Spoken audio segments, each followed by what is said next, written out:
To கலி cricketer. Delhi versus Mumbai match எங்க போச்சு? ஏன்னா நோட்டில் கையில் நோட்டு இல்லைன்னு பார்க்குறீங்களா? கொஞ்சம் அங்கே பாருங்கங்க, டிவி காலி ஆகிடுச்சிங்க. இருந்தாலும் உங்களுக்காக ரிவ்யூ கொடுக்கணுங்கிறதுக்காக ஜியோ ஹாட்ஸ்டாரில் ஃபோனில் பார்த்தோம், அதனால தான் நோட் பண்ண முடியல. எல்லாரும் நீங்கள் மன்னிச்சுக்கோங்க. மேட்ச் எங்கே போச்சு? அசுதோஷ் சர்மா ஒரு ப்ரெஷர் சுச்சுவேஷனில் எப்படி நம்ம முடிவு எடுக்கணுங்கிறத பொறுத்து தாங்க இருக்குது. அங்கே தாங்க மேட்ச்சு போச்சு. எல்லாம் சொல்லுவாங்க தெரியுங்களா, ப்ரெஷர் சுச்சுவேஷன்னா கோவத்தில் எந்த முடிவும் எடுக்கக்கூடாது, சந்தோஷத்தை எந்த முடிவும் எடுக்கக்கூடாதுன்னு சொல்லுவாங்க. அந்த மாதிரி தரணும் அந்த மேட்ச்சை, முக்கியமான தரணும். பும்ரா போடுறாருங்க, அவரை பேக் டு பேக் 2 4 அடிச்சிருக்கீங்க. 9 பாலுக்கு 15 ரன் தான் தேவை. எப்படிங்க ஃபீல்டர் கையிலேயே அடிச்சுட்டு 2 ரன் ஓடுவீங்க? இத்தனைக்கும் அது பாயிண்டில் அடிக்கிறீங்க. அவர் எடுத்து க்ளீனாக உள்ள விக்கெட் கீப்பருக்கு அசுதோஷ் சர்மா அவுட் ஆனார். மேட்ச் அங்கேயே போச்சு. அதாவது மேட்ச் அங்கே தான் திரும்பிச்சுன்னு நான் நினைக்கிறேன். முதல்ல இருந்து பார்ப்போம். டாஸை வின் பண்ணி டெல்லி பவுலிங் போகிறேன்னு சொன்னாங்க. ரிக்கல்டன் நல்லா பட்டுச்சு. ரோஹித் சர்மா வழக்கம் போல தாங்க வந்தார் சென்றார், கொஞ்சம் இம்பேக்ட் கொடுத்தாரு. இந்த தடவை என்ன முடிவு எடுத்தாங்க? சூரியகுமார் யாதவ் 1 ரன் ஆட வச்சாங்க. அதனால பலன் என்ன கிடச்சிச்சு நீங்களே பார்த்துருப்பீங்க. அவர் ஒரு 40+ அடித்தார். திலக் வர்மா 2 ரன் இறங்கினார். அதனால ஒரு 40. இந்த லெஃப்ட் ரைட் காம்பினேஷனுக்காக அப்படியே வந்து கரெக்டாக வந்துச்சு. இதை தாங்க மும்பை இந்தியன்ஸ் பண்ணணும். சூரியகுமார் யாதவ் 3, திலக் வர்மா 4, இல்லை திலக் வர்மா 3, சூரியகுமார் யாதவ் 4 அப்படின்னு ஆட வைக்கணுங்க. அதானுங்க உங்கள் டீம் காம்பினேஷன். நல்லா போச்சு. ஹார்திக் பாண்டியா அவுட் ஆகிட்டார். திலக் வர்மா 50+, சூரியகுமார் 40+, ரிக்கல்டன் 40+ அடித்தாங்க. நல்ல ஸ்கோர் வந்துச்சு. 200+ தொட்டாங்க. நமந்தீர் நல்லா சூப்பராக ஆடி கொடுத்தாரு. Impact player, mother of league. ஐபிஎல்ல இம்பேக்ட் பிளேயர் இருக்குங்க. அது என்ன ரோல் பண்ணுங்கிறத இன்னைக்கு காட்டுச்சுங்க. கருண் நாயர் கதவை தட்டிக்கிட்டு இல்லைங்க, கதவை எட்டி உதச்சிட்டாருன்னே சொல்லலாம். அதாவது எப்போ நீ என்ன வேணாலும் மேட்ச் வச்சுக்க, எனக்கு திறமை இருக்கு, நான் அடிப்பேன். நான் வந்து இந்த சின்ன பசங்களெலாம் அடிக்க மாட்டேன், நான் வந்து இவங்களும் அதெல்லாம் கிடையவே கிடையாது.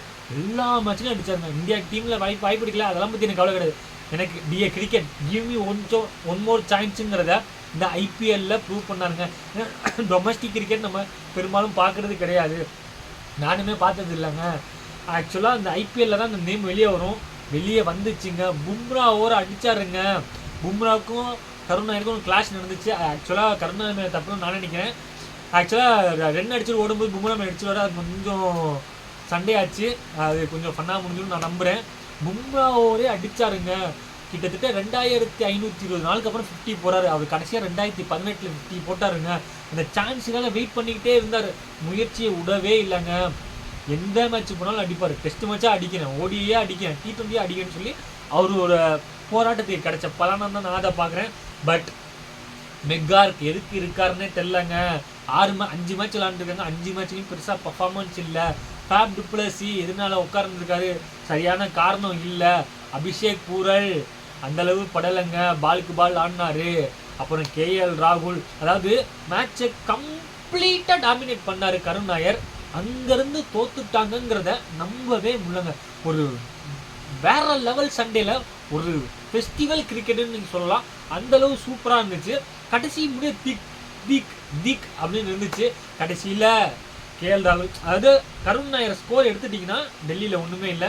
யுவராஜ் நல்லா பண்ணாலும், அசுதோஷ் நல்லா பண்ணியிருந்தாலும் நீங்கள் பண்ணுற மிஸ்டேக் தாங்க பேசப்படும். கடைசியில் பும்ரா தொடர்ந்து 3 ரன் அவுட்டு பும்ரா ஓவரில். அங்கே தான் மேட்ச்சு போச்சு. என்னை பொறுத்தளவு இந்த மேட்ச்சில் யாருக்கு மேலே அந்த மேட்ச் கொடுக்கலான்னு நீங்கள் சொல்லுங்கள். நான் கருண் நாயருக்கு தாங்க கொடுப்பேன். தோற்றுருக்கலாம், டெல்லி தோற்றுருக்கலாம், அதெல்லாம் எதுவுமே கிடையாது. நான் கண்ணை மட்டும் கருண் நாயர்கிட்ட கொடுப்பேன். ஏன்னா பாருங்களேன், 2018 2025 7 வருஷம் கழிச்சு 50 போடுறாரு. எல்லா மேட்சும் சான்ஸுக்காக வெயிட் பண்ணார், அதை ப்ரூவ் பண்ணார். அந்த ஒரு காரணத்துக்காக நான் கருண் நாயருக்கு கொடுப்பேன். நீங்கள் யார் மேன் ஆஃப் த மேட்ச் கொடுப்பீங்கன்னு சொல்லி கமெண்ட் பண்ணுங்கள். இந்த வீடியோ பிடிச்சா லைக் பண்ணுங்கள். ஐபிஎல் பார்க்குறவங்க ஃப்ரெண்ட் ஷேர் பண்ணுங்கள். பேக்ரவுண்ட் நினச்சி கொஞ்சம் சப்போர்ட் பண்ணுங்கள். டிவியை சரி பண்ணிட்டு நான் எதுவும் நோட் பண்ணி போகிறேன். Thank you guys.